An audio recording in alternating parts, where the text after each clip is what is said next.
Guys know you're waiting on me. Gotcha. Cool. Okay. How's everybody doing? Good. Why, from what you've seen on film, what do you think the struggles are the past 2 weeks in particular? I think we've had a hard time with some of the past concepts we're seeing.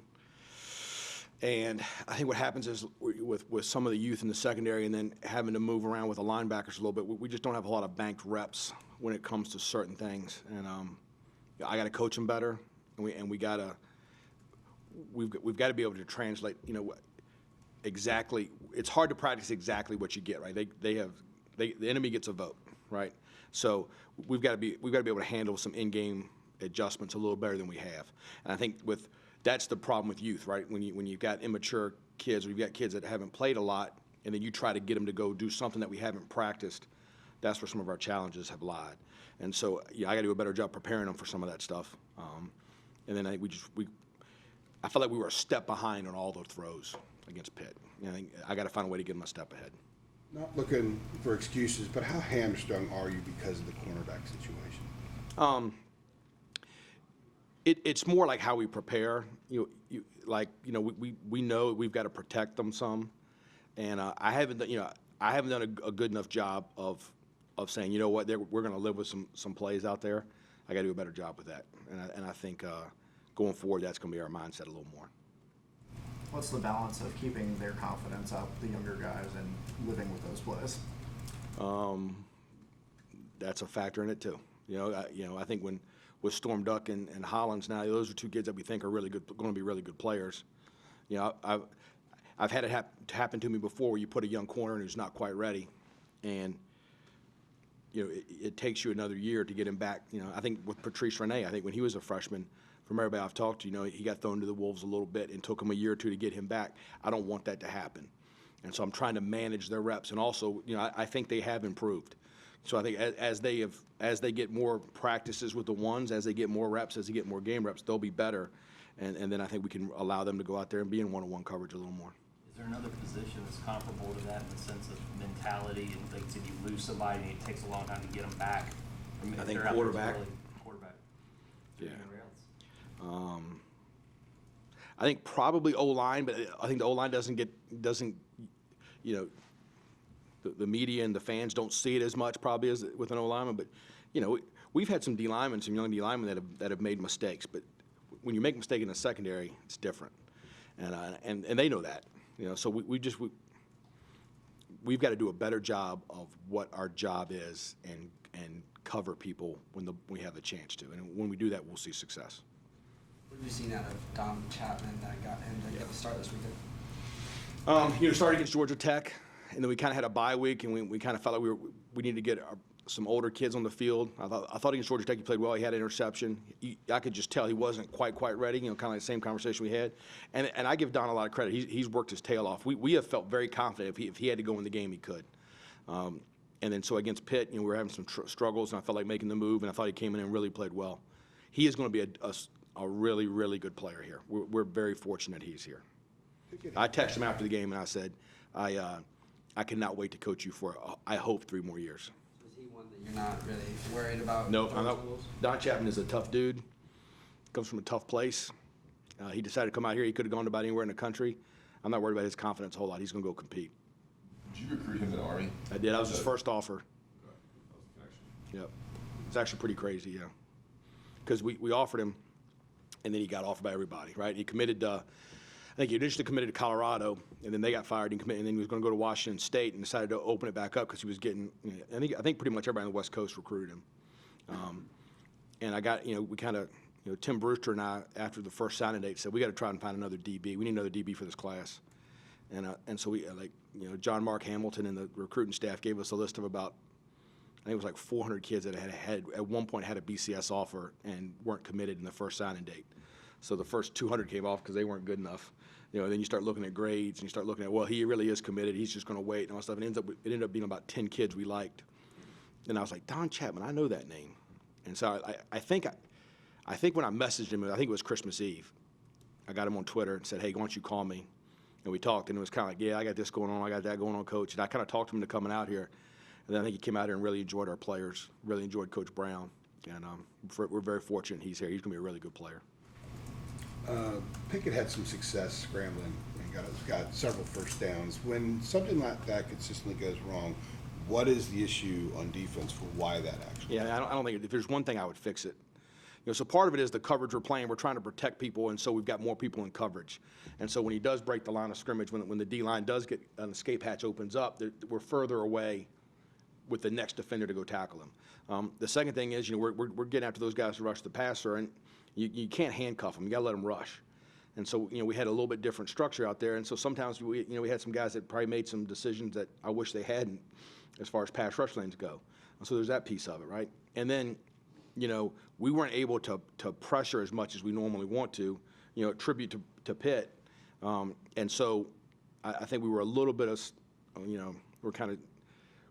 they kind of knew where we were coming from a little bit. And so I think the protection became easy to create some of those escape hatches. But I think Pickett's a really good player. So I think all those things factor in to it, but certainly it's an issue that we've talked about. Your levels of frustration, where does a scrambling quarterback pick up a first down in case like that? Where is that ranking? Yeah, that's up there, but it's not top 5. So, yeah. What are the top? Not closing the post in 3 deep for a 75-yard touchdown is probably 1. Yeah. So. What's the rest of the top 5? Not talking to each other. That's our biggest issue, I think, right now is communication. I'd say that's pretty high. I think missed tackling is up there pretty high, especially when missing the wrong side. Like Chaz missed one on Saturday, on Thursday rather, that I thought if he misses on the right side, we were off the field. I would say those are probably the 3 that get me the most. Well, in the name of being positive, what are the 3 things that make you the happiest? Sacks, interceptions, and fumbles. Yeah. You spoke a little about Don Chapman and Coach Brown talked a little about the future of the defense, and you're losing a lot with Crawford and Strobridge. But what do you see from this defense moving forward? Yeah, I think we lose Miles Dorn, who's a really competitor, really smart. I think you lose the 2 inside kids that are really good players. I think the inside linebacker position is really healthy. I think Chaz and Jeremiah will be back, and they're really good players. And I think Kadri Jackson and Eugene Asante are going to be really, really good players. So I feel really good about that position. And then I think Tamon Fox is a really good player who hopefully comes back for a year.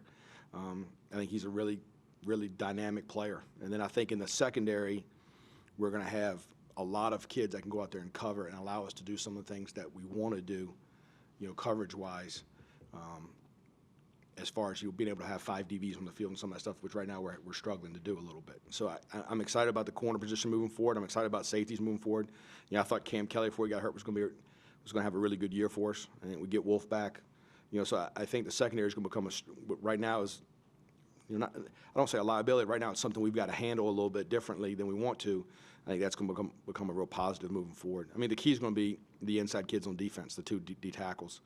And I think, Ray's really coming along. I think Jalil's really coming along. We got some young kids we think are pretty good.